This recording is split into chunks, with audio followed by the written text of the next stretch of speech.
আজ আমরা আপনাকে শোনাতে চলেছি এমন একটি ঘটনা যা শোনা মাত্রই গায়ে কাঁটা দিয়ে উঠবে। একটি বিশাল বোয়িং ৭৮৭ বিমান ভেঙে পড়ল। মৃত্যু হল ২৪১ জনের। কিন্তু সেই ধ্বংসস্তূপ থেকে অলৌকিকভাবে বেঁচে ফিরলেন একজন মাত্র মানুষ। তিনি কে? কিভাবে বাঁচলেন? কি ঘটেছিল সেদিন আমেদাবাদের আকাশে?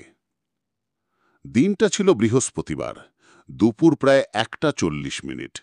ইন্ডিয়া ১৭১ ফ্লাইটটি বোয়িং ৭৮৭ মডেলের একটি যাত্রীবাহী বিমান যাত্রা করছিল আমেদাবাদের দিকে।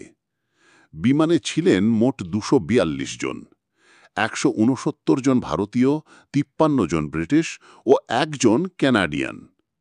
কিন্তু হঠাৎ প্লেনটি নিয়ন্ত্রণ হারিয়ে একটি বহুতল বিল্ডিংয়ের উপর আছড়ে পড়ে। আকাশমুখী আগুন আর ধ্বংসস্তূপে আর আর্তনাদে ছেয়ে যায় গোটা এলাকা। এই মৃত্যুর মিছিলের মধ্যেই এক যুবক ধীরে ধীরে উঠে দাঁড়ান।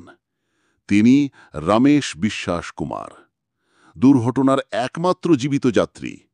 বিশ্বাস বলেন, সবকিছু আমার চোখের সামনেই ঘটেছে, কিন্তু কিভাবে এটা হলো কিছুই মনে নেই। আমি বুঝতেই পারিনি আমি বেঁচে আছি। তবে হঠাৎ করে মনে হলো আমি বেরোতে পারি।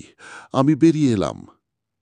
তিনি জানান, হয়তো বিমানের দরজা বা সিটের অংশ ভেঙে গিয়েছিল, আর সেই সঙ্গে সিট নিয়েই তিনি বাইরে পড়ে যান। এই দুর্ঘটনায় ২৪১ জন মানুষ প্রাণ হারিয়েছেন।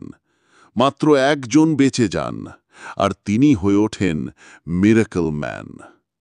রমেশ বিশ্বাস কুমার আজও জানেন না কিভাবে তিনি বেঁচে গিয়েছিলেন, তবে তিনি বিশ্বাস করেন, জীবনটা দ্বিতীয়বার ফিরে পেয়েছি, আর এবার এটা শুধু নিজের জন্য নয়, সবার জন্য বাঁচব। এটা ছিল আমেদাবাদ বিমান দুর্ঘটনার সেই অভাবনীয় কাহিনী। এই ভিডিওটি যদি আপনার হৃদয় ছুঁয়ে যায়, তাহলে একটি লাইক দিন, শেয়ার করুন এবং আমাদের চ্যানেলটি সাবস্ক্রাইব করতে ভুলবেন না। কমেন্টে জানিয়ে দিন, আপনার মতে এটা কি শুধু কাকতালীয় নাকি ঈশ্বরের ইচ্ছা? मेरे खुद को भी बिलीव नहीं होता कि मैं कैसे उसमें से जिंदा बाहर निकला। अच्छा, थोड़ा सा बता पाएं, जब जैसे ही टेक ऑफ हुई फ्लाइट, क्या हुआ था और अचानक से ये कैसे हादसा हुआ? टेक ऑफ के बाद 1 मिनट के अंदर ही जब टेक ऑफ हुआ ना, तो सडनली 5-10 सेकंड कैसे लगा जैसे स्ट्रक हो गया वो। बाद में से मेरे को लगा कि कुछ हुआ। बाद में प्लेन में लाइट ऑन हो गई, ग्रीन और वाइट।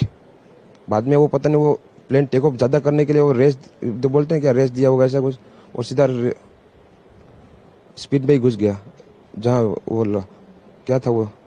ये जब फ्लाइट जब क्रैश हुई, उस समय हॉस्टल पे लैंड की थी, उसी समय आप बाहर निकले? जब मैं जो साइड पे था ना, वो साइड हॉस्टल पे नहीं लैंड हुई थी। हॉस्टल के जो ग्राउंड फ्लोर है ना, जैसे नीचे, वहाँ लैंड हुई थी।